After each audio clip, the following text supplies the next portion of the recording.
کے سامنے سینچا تھا اسے خون سے کچھ تشنہ لبوں نے، سینچا تھا اسے خون سے کچھ تشنہ لبوں نے، تب جا کے اس انداز کا میں خانہ بنا۔ آج ہمارے اوپر اعتراض کرتے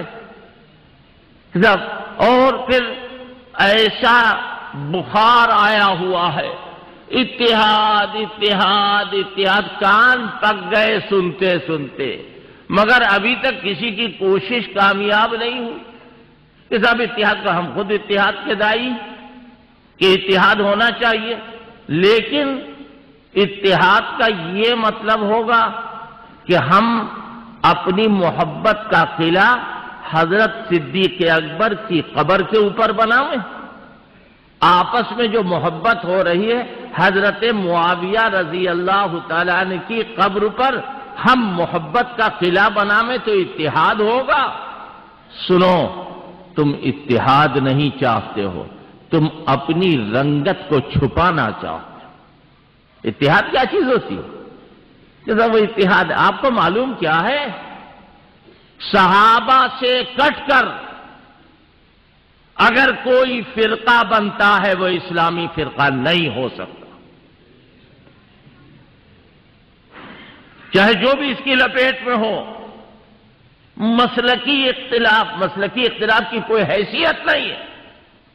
آپ کو معلوم ہے ایک مسلک، میں آپ کو دو مسلک بتاتا ہوں۔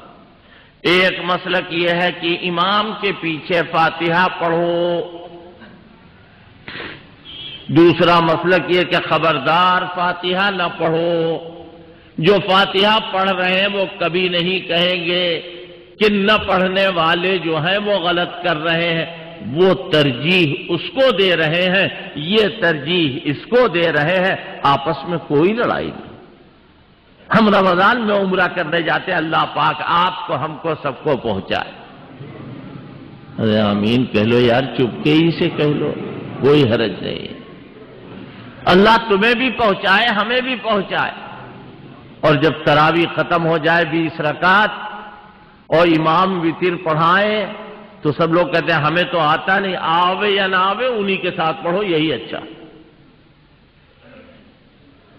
وہ وتر دوسری طرح پڑھتے ہیں، تم یہاں ہندوستان میں یا الگ وہاں وتر پڑھتے ہو تو دوسری طرح پڑھتے ہو؟ نہیں، مسئلہ یہی ہے کہ ان کے ساتھ پڑھو اور انہی کی تابعداری میں پڑھو۔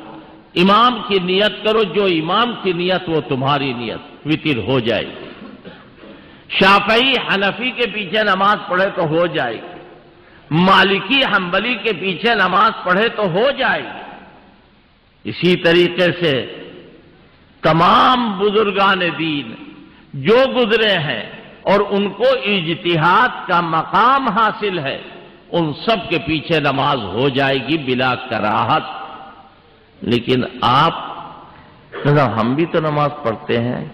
ایک مرتبہ ایک صاحب نے جو ہر 6 مہینے کے بعد اپنا چولہ بدلتے ہیں، ان کا ہم عیدگاہ جائیں گے نماز پڑھنے کے لیے۔ کہا کہ جی آپ کے اوپر نماز فرض ہے جو آپ جائیں گے پڑھنے کے لیے؟ آپ کے اوپر تو فرض ہی نہیں، آپ کا محرم فرض ہے آپ کے اوپر، نماز تو کوئی چیز فرض نہیں ہے آپ کے اوپر۔ سب عیدگاہ جائیں گے۔ معلوم ہے ملا یحذرہ الفقیہ، جو ان کے اصول 4 میں سے ہے، شاید نام یاد رہ جائے، جو آج کے بڑے بڑے قابل لوگ ہیں وہ بھی اس کی 2 سطر کی عبارت پڑھ کر کے اس کا ترجمہ، اس کا مطلب صحیح نہیں بتا سکتے۔ میں تو دیکھ چکا ہوں 19 دن تک بحث کر کے۔ ملا یحذرہ الفقیہ میں لکھا ہوا ہے من صلی خلف العام کان کمن صلی خلف رسول اللہ صلی اللہ علیہ وآلہ فی الصف الاول، کہ دیکھو اگر کسی سنی کے پیچھے اس کو بیوقوف بنانے کے لیے نماز پڑھ لی جائے تو اس نماز کا ثواب اتنا ہے جیسے حضور کے پیچھے پہلی صف میں۔ دیکھا آپ نے حضرت امام اہل سنت نے جب روایت لکھی ہے تو فرماتے اللہ اکبر، سنیوں کا رتبہ عالی تو دیکھیے کتنا اونچا ہے۔ حضرت فرماتے کہ سنیوں کا رتبہ عالی تو دیکھیے کتنا اونچا ہے۔ میں عرض یہ کر رہا تھا کہ اتحاد کی دعوت تو ہم دے رہے ہیں، ہم آپ سے اتحاد کے متقاضی۔ کیوں بھائی؟ لکھنؤ میں کتنے حافظ، کتنے قاری بے گنتی بے حساب ہیں یا نہیں؟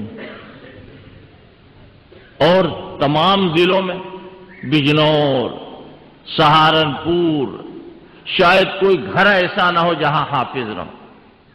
تو رمضان میں یہ سب تراویح پڑھتے نہیں پڑھتے؟ اب کیا ہے؟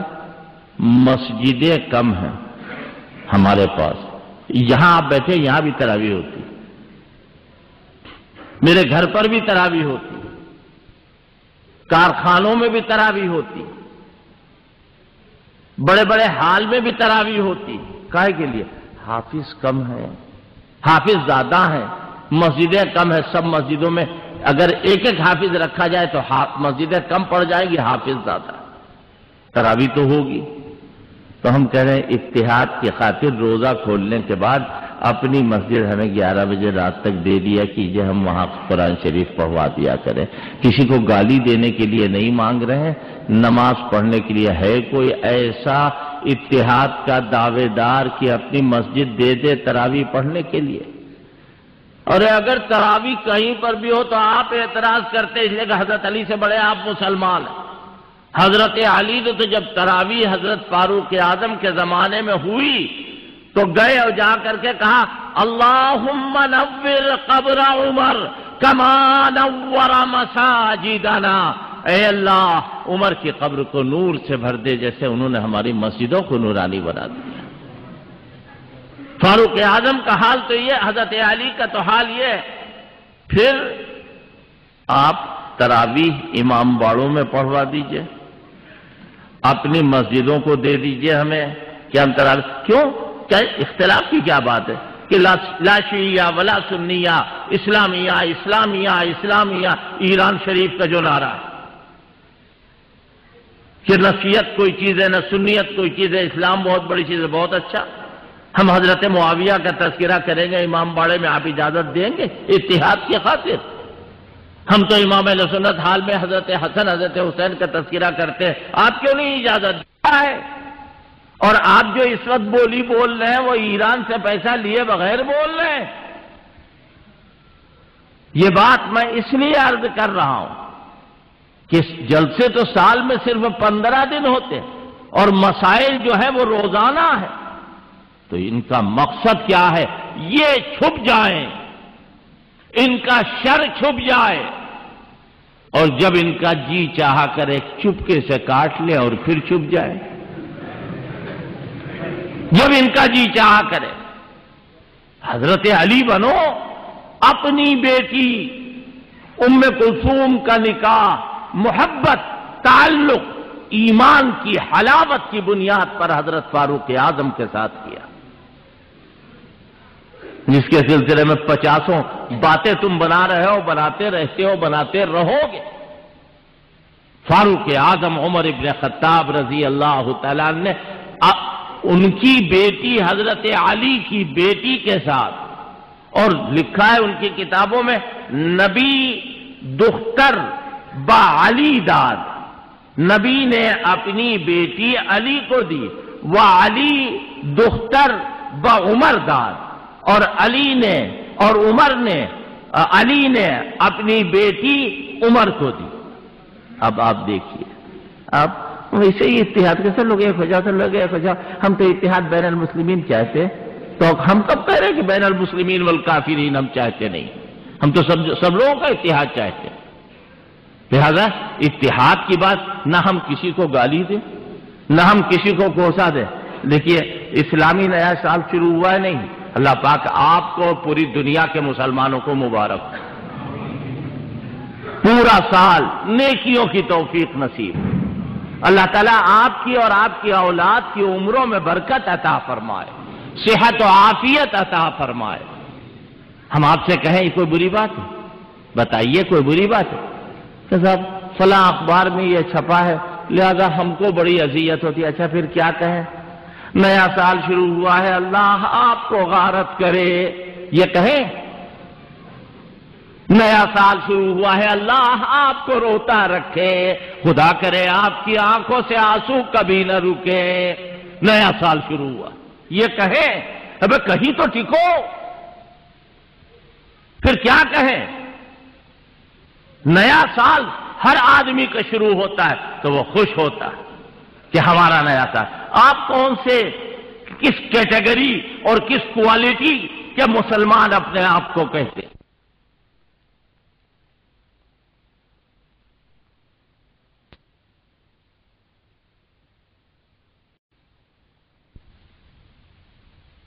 ہجری کا جو لکھتے تو ہیں، پھر گڑ کھا رہے ہو، گلگلوں سے پرہیز کر رہے ہو۔ پوچھو بھائی 1434 ہجری ہے یا نہیں ہے؟ کیوں؟ محرم سے پہلا سال شروع، اچھا تو پھر آپ ربیع الاول سے شروع کر دیجئے، آپ رمضان سے شروع کر دیجئے، لیکن نیا سال ہے یا نہیں؟ کسی کو گالی دے رہے ہیں، کسی کو کوسا دے رہے ہیں، یہ نیا سال ہوا یا نہیں ہوا؟ جب نیا سال ہوا تو اس نئے سال پر اگر ہم آپ کو مبارکباد دے رہے ہیں تو آپ خفا ہوئے جا رہے ہیں۔ اب بھائی دعا دے رہے ہیں نا کہ اللہ تعالیٰ آپ کو زندہ رکھے، آپ خفا ہو رہے ہیں، پھر کیا کہیں؟ اللہ کرے آپ مر جائیں، کیا کہیں؟ کون سی بات کہیں؟ کہیں تو ٹکیے، کہیں تو رکیے کہ نہیں صاحب یہ تو غم کا مہینہ ہے۔ اچھا 2 دن پہلے غم نہیں تھے، جیسی محرم کا چاند نکلا غم ہو گیا، یہ کیا بات ہے؟ کیا غم بھی مہینے سے آتا ہے؟ مہینے سے آتا ہے؟ یاد رکھیے کچھ نہیں، حضرت امام اہل سنت بتا گئے، انہوں نے بتایا کہ کچھ نہیں بلکہ یہ تو دنیا کے سامنے اپنی خصوصیت کو الگ قائم کرنا ہے، اپنی خصوصیت کو الگ قائم کرنا ہے۔ بہرحال عوام کی اصلاح کے لیے حضرت امام اہل سنت رحمۃ اللہ علیہ نے عوام اور خواص کی اصلاح کے لیے، جو علماء آتے ہیں باہر کے ان جلسوں میں، وہ کہتے ہیں بھائی ہم بیان کیا کریں گے، ہماری خود اصلاح ہو جائے، یہاں آپ سنتے ہیں جو وہ کہتے ہیں۔ تو عوام کی اصلاح کے لیے یہ دروازہ کھولا کہ محرم کے پہلے دن ایک بہت بڑے عالم نے مجھ سے سوال کیا اور کہا کہ صاحب یہ محرم میں آپ لوگ شہدائے اسلام کے جلسے کرتے ہیں؟ میں نے کہا آپ کو معلومات کتنی؟ کہنے لگے کہ نہیں صاحب محرم کے زمانے میں تو نہیں ہونا چاہیے۔ میں نے کہا یہ بتائیے آپ لحاف کب اوڑھتے ہیں؟ کہنے لگے یہ کیا بات ہوئی؟ میں نے کہا لحاف جب خوب لو چل رہی ہوگی تو آپ لحاف اوڑھیں گے، جب خوب کٹکٹوا جاڑا ہوگا تبھی تو لحاف اوڑھے گا آدمی۔ تو جیسی بدعت ہوگی، جیسا طریقہ ہوگا، اسی وقت اس کا علاج ہوگا یا علاج نہیں ہوگا۔ آدمی کا بخار چڑھا ہوا تو پیراسیٹامول دیا جائے گا، اور بخار نہیں ہے تو کیسے دیا جائے گا؟ تو محرم کا زمانہ ان لوگوں نے حرمت والا زمانہ، برکت والا زمانہ، خبردار محرم یا سال کے کسی مہینے کو اگر کوئی منحوس کہے گا تو حدیث قدسی میں موجود ہے کہ یسبنی ابن آدم، ابن آدم مجھے گالی دیتا ہے۔ اے اللہ آپ کو گالی؟ کہاں یسب الدہر او بسب الدہر، زمانے کو گالی دے کر مجھے گالی دے رہا ہے، میں ہوں زمانے کا بنانے والا، کوئی دن منحوس نہیں ہے، جو کہے وہ جھوٹا ہے، کذاب، کوئی دن منحوس نہیں ہے، اللہ تعالیٰ کے بنائے ہوئے دن۔ کہ شادی کب کریں گے؟ شادی کب کریں گے؟ کہ صاحب محرم سے پہلے پہلے ہو جائے۔ کیوں؟ محرم میں نکاح نہیں قبول ہوگا۔ اچھا اگر کہیں لڑکا محرم میں پیدا ہو جائے تو گھونٹ دو گے گلا؟ کیا کرو گے؟ لڑکا پیدا ہوا محرم میں، اس کا کیا کرو گے؟ اور پھر آپ بھی تو محرم میں خوشی مناتے، یہ مہندی کاہے کی ہے؟ میدان کربلا میں آپ بتا رہے ہیں شادیاں رچی گئی ہیں، یہ دلدل کو سجایا کیوں جا رہا؟ آپ سوچئے نا، یہ بہار اعضا کیوں ہو رہا ہے؟ کاہے کے لیے ہو رہا؟ آپ بھی تو محرم کو خوشی کا ایک شوشہ گوشہ رکھتے ہیں محرم کے اندر، لیکن ہمارے اوپر آپ کی پابندی۔ ایک صاحب نے تو اور کہا کہ دیکھیے صاحب، رونا جو ہے وہ فطرت کے اندر داخل ہے۔ بچہ پیدا ہوتا ہے تو روتا ہوا پیدا ہوتا ہے۔ میں نے کہا جی بالکل صحیح آپ کہہ رہے ہیں، بچہ جب پیدا ہوتا ہے تو ننگا ہوتا ہے، ننگا رہنا بھی فطرت میں داخل ہے۔ بچہ جب پیدا ہوتا ہے بغیر دانت کا ہوتا ہے، دانت توڑ دیجئے، اس لیے کہ فطرت میں تو دانت نہیں ہے۔ جب بچہ پیدا ہوا تو بغیر دانت کا، تو آپ کے دانت کیسے؟ اللہ کے بندے، بچے کی مثال شریعت کی مثال بنے گی؟ شریعت تو وہ جو اللہ کے پیغمبر سے ہمیں ملا، صحابہ اکرام نے نقل کیا ہے۔ فطرت وہ ہے جو اللہ نے بنائی ہمارے لیے، کہ فطرت اللہ التی فطر الناس علیہا لا تبدیل لخلق اللہ، لا تبدیل لکلمات اللہ۔ اللہ کی بنائی ہوئی چیز میں کوئی تبدیلی نہیں، اللہ کے کلمات میں کوئی تبدیلی نہیں، اللہ نے بنایا۔ لہذا یہ اس سد باب کے لیے یہ جلسے قائم ہوئے ہیں، یہاں صحابہ اکرام کا مقام بیان ہوگا، خلفائے راشدین کا تذکرہ ہوگا، ازواج مطہرات کا ذکر خیر ہوگا، روزمرہ کی ضروریات زندگی بیان کی جائے گی۔ اسی طرح جو صحیح مذہب، صحیح عقیدے کی باتیں ہیں، اس سے عوام اور خواص کو باخبر کیا جائے گا۔ امام اہل سنت مولانا عبدالشکور فاروقی رحمۃ اللہ علیہ نے ان جلسوں میں اہتمام کیا کہ پہلے دن حضرت فاروق اعظم عمر ابن خطاب رضی اللہ تعالیٰ عنہ کا تذکرہ ہو۔ کیوں؟ حدیث کیا ہے؟ حضرت عائشہ فرماتی ہے اذا ذکر الصالحون، جب کبھی نیکوں کا ذکر ہو، فحی عالم بعمر، تو سب سے پہلے عمر کا ذکر ہو۔ امام ذہبی فرماتے ہیں وما ادراک ما عمر، تمہیں پتا ہے کہ عمر کون ہے؟ ما ادراک ما عمر ابن الخطاب، تمہیں پتا ہے کہ عمر ابن خطاب کون ہے؟ آگے کہتے ہیں واللہ ما دار الفلک علی مثل عمر، خدا کی قسم آسمان نے گردش نہیں کی عمر ابن خطاب کے جیسے۔ اللہ نے عمر کا سانچہ بنایا اور توڑ دیا، اب ویسا کوئی نہیں بنا۔ حضرت امام اہل سنت خاص طور پر حضرت فاروق اعظم کا تذکرہ کرتے تھے، اور یقین جانو بہت ساری روایات سے پتہ چلتا ہے کہ حضرت فاروق اعظم رضی اللہ تعالیٰ عنہ منافقوں کو ڈھونڈا کرتے تھے، منافقوں کو ڈھونڈا کرتے تھے۔ کیوں؟ تاکہ ان کو یہ معلوم ہو جائے کہ کون منافق ہے۔ ان کے مزاج کے اندر دودھ کا دودھ، پانی کا پانی الگ کرتے ہیں۔ ایک مرتبہ حضرت تشریف لیے جا رہے ہیں، ان کے پیچھے صدیق اکبر، ان کے پیچھے فاروق اعظم، بچیاں چھوٹی چھوٹی بیٹھی کچھ کھیل رہی، کچھ تھالی وغیرہ بجا رہی۔ حضرت گئے، بچیاں ہنستی رہیں، حضرت مسکراتے ہوئے گزر گئے۔ حضرت صدیق اکبر گزرے، ان کو بھی دیکھا لڑکیوں نے، وہ بھی مسکراتے ہوئے گزر گئے۔ پیچھے فاروق اعظم آ رہے، جیسے ہی لڑکیوں نے دیکھا فوراً آ کر کے تھالیوں کے اوپر بیٹھ گئیں اور چھپا لیا ان کو کیا کھیلے۔ اللہ کے پیغمبر ہمارے آقا صلی اللہ علیہ وسلم نے دیکھا تو دیکھ کے فرمایا عمر تم جس راستے سے گزرتے ہو شیطان وہ راستہ چھوڑ دیتا۔ یہ خصوصیت ہے فاروق اعظم۔ ایک مرتبہ حضرت ایک منافق عبداللہ ابن ابی ابن سلول مر گیا اور اس کی جنازے کی نماز کا مسئلہ درپیش۔ اس نے وصیت کی کہ میرے جنازے کی نماز حضور پڑھائیں، اللہ کا کوئی حکم نہیں۔ حضرت تیار ہو گئے جنازے کی نماز پڑھانے کے لیے، جانے لگے نماز پڑھانے کے لیے۔ فاروق اعظم کو قراقر ہونے لگا اور جلدی سے حضرت کے قریب آئے اور آ کر کے کہا کہ یہ تو منافق ہے جس کے جنازے کی نماز آپ پڑھا رہے ہیں۔ حضرت کچھ نہیں بولے، اللہ کا نبی کو جب حکم ہوگا تو نبی رکے گا، ابھی تک اللہ کی طرف سے کوئی حکم نہیں آیا۔ فاروق اعظم چپ چاپ پیچھے آ گئے۔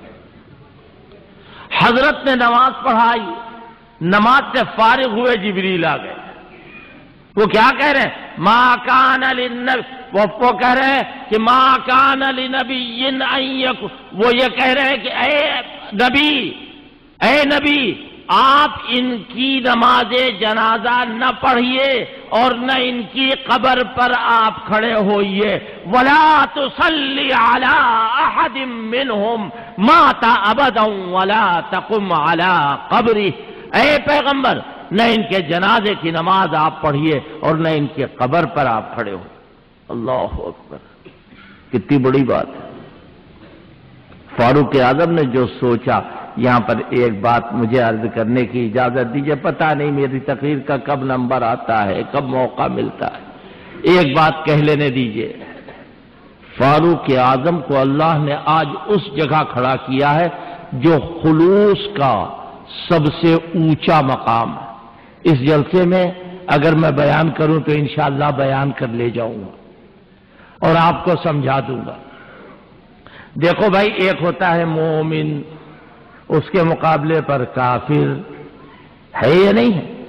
ایک ہوتا ہے کافر، اس کے مقابلے پر مومن۔ ایک ہوتا ہے مخلص، اس کے مقابلے پر کون ہے؟ اس کا اصلی مقابل منافق۔